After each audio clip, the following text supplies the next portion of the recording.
Question number 8. Question number 8 statistics എന്ന ചാപ്റ്ററിൽ നിന്നും ചോദിച്ചിരിക്കുന്ന ഒരു ക്വസ്റ്റ്യൻ ആണ്. എന്താ ക്വസ്റ്റ്യൻ പറഞ്ഞിരിക്കുന്നത്? നമുക്ക് തന്നിരിക്കുന്നത് ഒരു ഫ്രീക്വൻസി ടേബിൾ ആണ്. ശരിയാണല്ലോ. ഫ്രീക്വൻസി ഡിസ്ട്രിബ്യൂഷൻ തന്നിരിക്കുന്നു. ക്ലാസ് ഇൻ്റർവൽസും കറസ്പോണ്ടിങ് ഫ്രീക്വൻസീസും നിങ്ങൾക്ക് അവിടെ കാണാൻ പറ്റും. അങ്ങനെയാണെങ്കിൽ നമുക്ക് കാൽക്കുലേറ്റ് ചെയ്യേണ്ടത് 20 × m, where m is the median of this distribution. അപ്പോൾ ശരിക്കും നമുക്ക് മീഡിയനാണ് കണ്ടുപിടിക്കേണ്ടത്. ഇതുപോലെ ക്ലാസ് ഇൻ്റർവൽസ് ഒക്കെ തരുന്ന കേസിൽ മീഡിയൻ കണ്ടുപിടിക്കാനായിട്ട് നമുക്കൊരു ഫോമുലയുണ്ട്. ആ ഫോമുല നമ്മൾ എന്തായാലും അറിഞ്ഞിരിക്കണമല്ലോ. അപ്പോൾ എങ്ങനെയാണ് നമ്മൾ മീഡിയൻ കാൽക്കുലേറ്റ് ചെയ്യുന്നത്? m = അല്ലേ l + n/2 - c divided by f into h. ഇതാണ് നമ്മൾ മീഡിയൻ കണ്ടുപിടിക്കാനായിട്ട് യൂസ് ചെയ്യുന്ന ഫോമുല. അപ്പോൾ ഈ ഫോമുലയ്ക്കകത്ത് ഓരോ ലെറ്റേഴ്സും എന്തിനെയാണ് റെപ്രസെൻറ്റ് ചെയ്യുന്നത്? l എന്ന് പറയുന്നത് നമ്മുടെ മീഡിയൻ ക്ലാസിൻ്റെ ലോവർ ലിമിറ്റാണ്. അതുപോലെ ക്യാപിറ്റൽ N എന്ന് പറഞ്ഞാൽ ടോട്ടൽ ഫ്രീക്വൻസി. C എന്ന് പറയുന്നത് less than cumulative frequency just before the median class. Median ക്ലാസ്സിന് തൊട്ട് മുൻപുള്ള ലെസ് ദാൻ ക്യുമുലേറ്റീവ് ഫ്രീക്വൻസി അല്ലേ. അതുപോലെ F എന്ന് പറയുന്നത് frequency of the median class ആണ്. H എന്ന് പറയുന്നത് മീഡിയൻ ക്ലാസിൻ്റെ വിഡ്ത്ത് ആണ്. പക്ഷേ ഇതൊക്കെ നമുക്ക് വേണമെങ്കിൽ ആദ്യം മീഡിയൻ ക്ലാസ് ഏതാണെന്ന് അറിയണ്ടേ? മീഡിയൻ ക്ലാസ് എങ്ങനെയാണ് നമ്മൾ കണ്ടുപിടിക്കുന്നത്? അപ്പോൾ അതിനു മുമ്പ് നമുക്കിതിനെ ഒരു ടാബുലാർ ഫോമിൽ ഒന്ന് എഴുതി നോക്കാം. ആദ്യം ഞാൻ ക്ലാസ്സുകൾ എഴുതുന്നു. ഇവിടേക്ക് ക്ലാസ് എഴുതി. ക്ലാസ്സുകൾ വന്നിരിക്കുന്നത് 0, 4 ഉണ്ട്, അതുപോലെ 4, 8 ഉണ്ട്, ദെൻ 8, 12, 12, 16, 16, 20. അപ്പോൾ ഇങ്ങനെ ഡിഫറെൻറ്റ് ക്ലാസ്സസ് അവിടെ തന്നിട്ടുണ്ട്. ക്ലാസ് ഇൻ്റർവൽസ് ഉണ്ട്. ഇനി കറസ്പോണ്ടിങ് ഫ്രീക്വൻസി എഫ് എഴുതാം. എഫ് എന്ന് പറയുന്നത് 3, 9, 10, 8, 6. ശരിയാണല്ലോ. ഇനി നമുക്ക് മീഡിയൻ കണ്ടുപിടിക്കാൻ ഏറ്റവും അത്യാവശ്യമായിട്ട് വേണ്ട ഒരു കാര്യം ലെസ് ദാൻ ക്യുമുലേറ്റീവ് ഫ്രീക്വൻസിയാണ്. അപ്പോൾ നമുക്ക് അടുത്തത് ലെസ് ദാൻ CF അല്ലേ, ലെസ് ദാൻ ക്യുമുലേറ്റീവ് ഫ്രീക്വൻസി. അതായത് ഫ്രീക്വൻസി ഇങ്ങനെ ക്യുമുലേറ്റ് ചെയ്ത് അല്ലേ, ആഡ് ചെയ്ത് പോകുന്നതല്ലേ ലെസ് ദാൻ ക്യുമുലേറ്റീവ് ഫ്രീക്വൻസി എന്ന് പറയുന്നത്. അപ്പോൾ ആദ്യത്തെ ഫ്രീക്വൻസി 3 ആണല്ലോ. ഇനി 3യുടെ കൂടെ ഒരു 9ഉം കൂടെ ചേർന്നു, അപ്പോൾ 12 ആയി. വീണ്ടും 12ൻ്റെ കൂടെ 10 ചേർന്നു, 22. 22ൻ്റെ കൂടെ 8 ചേർന്നപ്പോൾ 30 ആയി. ദെൻ 30യുടെ കൂടെ 6 കൂടെ ചേർന്നപ്പോൾ 36 ആയില്ലേ. ഇത് തന്നെയാണ് ടോട്ടൽ ഫ്രീക്വൻസി എന്ന് പറയുന്നത്. ഈ ടോട്ടൽ ഫ്രീക്വൻസി അല്ലേ നമ്മൾ n കൊണ്ട് വിളിക്കുന്നത്. അപ്പോൾ n കൊണ്ട് ഡിനോട്ട് ചെയ്യുന്ന ടോട്ടൽ ഫ്രീക്വൻസി ഇവിടെ എത്രയായിട്ടാണ് വന്നിരിക്കുന്നത്?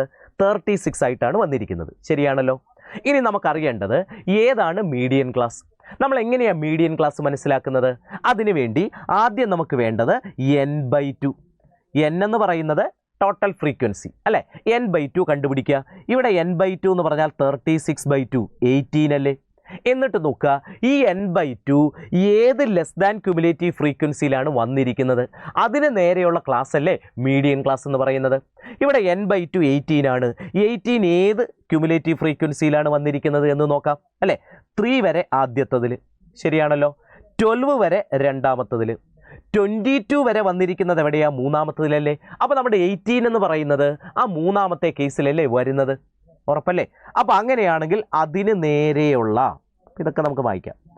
ഈ 22ന് നേരെയുള്ള ക്ലാസ് ആണ് നമ്മുടെ മീഡിയൻ ക്ലാസ് ആയിട്ട് വരുന്നത്. കണ്ടോ? അപ്പോൾ 8, 20, 8, 12 എന്ന് പറയുന്നതാണ് ഇവിടുത്തെ മീഡിയൻ ക്ലാസ് എന്ന് പറയുന്നത്. മനസ്സിലായെന്ന് വിചാരിക്കുന്നു മക്കളെ അല്ലേ. അങ്ങനെയാണെങ്കിൽ നമുക്ക് ഓരോ ലെറ്റേഴ്സ് ആയിട്ട് എടുക്കാം. L എന്ന് പറഞ്ഞാൽ എന്തായിരിക്കും? L എന്ന് പറയുന്നത് ഈ മീഡിയൻ ക്ലാസിൻ്റെ ലോവർ ലിമിറ്റാണ്. മീഡിയൻ ക്ലാസിൻ്റെ ലോവർ ലിമിറ്റ് 8 എന്ന് കാണാൻ പറ്റുമല്ലോ മക്കളെ അല്ലേ. ക്യാപിറ്റൽ N നമ്മുടെ കയ്യിലുണ്ടല്ലോ, n/2 അവിടെ 18 ആണെന്ന് കിട്ടിയിട്ടുണ്ട്. ഇനി C എന്ന് പറഞ്ഞാൽ എന്താ? C എന്ന് പറയുന്നത് cumulative frequency just before the median class. Median ക്ലാസ്സിന് നേരെയുള്ള ക്യുമുലേറ്റീവ് ഫ്രീക്വൻസി അല്ല, അതിന് തൊട്ട് മുൻപുള്ളത്. മീഡിയൻ ക്ലാസ്സിന് നേരെയുള്ള ക്യുമുലേറ്റീവ് ഫ്രീക്വൻസി 22 ആണ്, അതല്ലേ ഞാൻ എടുക്കേണ്ടത്. അതിന് തൊട്ട് മുൻപുള്ള 12 ആണല്ലോ. അപ്പോൾ 12 ആണ് C ആയിട്ട് വരുന്നത്. ശരിയല്ലേ. ഇനി അതുപോലെ F ഉണ്ട്. F എന്ന് പറയുന്നത് മീഡിയൻ ക്ലാസ്സിൻ്റെ ഫ്രീക്വൻസി. മീഡിയൻ ക്ലാസ്സിന് നേരേതാ 10 അല്ലേ ഫ്രീക്വൻസി ആയിട്ട് കാണുന്നത്. അപ്പോൾ അതാണ് F ആയിട്ട് വരുന്നത്. ഇനി അതുപോലെ H എന്ന് പറഞ്ഞാലോ മീഡിയൻ ക്ലാസ്സിൻ്റെ വിഡ്ത്ത് ആണ്. Class width 8, 12. 8, 12 എന്ന് പറയുന്ന ക്ലാസ്സിൻ്റെ വിഡ്ത്ത് എങ്ങനെയാണ് കാണുന്നത്? Upper limit minus lower limit എടുത്താൽ പോരെ, 12 - 8 എടുത്താൽ പോരെ, 4 അല്ലേ കിട്ടുന്നത്. അപ്പോൾ നമുക്കൊരു കാര്യം ചെയ്യാം, ഈ വാല്യൂസൊക്കെ എടുത്ത് ഇവിടേക്ക് സബ്സ്റ്റിറ്റ്യൂട്ട് ചെയ്യാം. L എന്ന് പറയുന്നത് 8 ആണ്, n/2 18 എന്ന് കിട്ടിയിട്ടുണ്ടല്ലോ.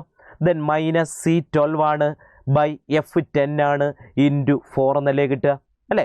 അപ്പോൾ ഇത് നിങ്ങൾ കാൽക്കുലേറ്റ് ചെയ്യുക. കാൽക്കുലേറ്റ് ചെയ്താൽ നിങ്ങൾക്ക് നോക്കാം 8 പ്ലസ് 18 - 12 എന്ന് പറയുന്നത് 6 കിട്ടും അല്ലേ. 6/10 ഇൻറ്റു 4 അപ്പോൾ അത് 24 അപ്പോൾ 2.4 എന്നല്ലേ കിട്ടുക. അപ്പോൾ 8 + 2.4 എന്ന് പറയുന്നത് 10.4 കിട്ടും കണ്ടോ. അപ്പോൾ മീഡിയൻ എന്ന് പറയുന്നത് 10.4 നമുക്ക് കണ്ടുപിടിക്കേണ്ടത് എന്താ 20 × m അല്ലേ 20 m ആണ് കണ്ടുപിടിക്കേണ്ടത്. അപ്പോൾ നമുക്ക് 20 × 10.4 എടുത്ത് നോക്കാം. 20 × 10.4 എടുത്താൽ നിങ്ങൾക്ക് എത്രയാണ് കിട്ടുക 208 അല്ലേ മക്കളെ കിട്ടുക അല്ലേ. 20യെ 10.4 കൊണ്ട് മൾട്ടിപ്ലൈ ചെയ്ത് 208 കിട്ടും. സോ ഓപ്ഷൻ 4 അല്ലേ കറക്റ്റ് ആകുന്നത്.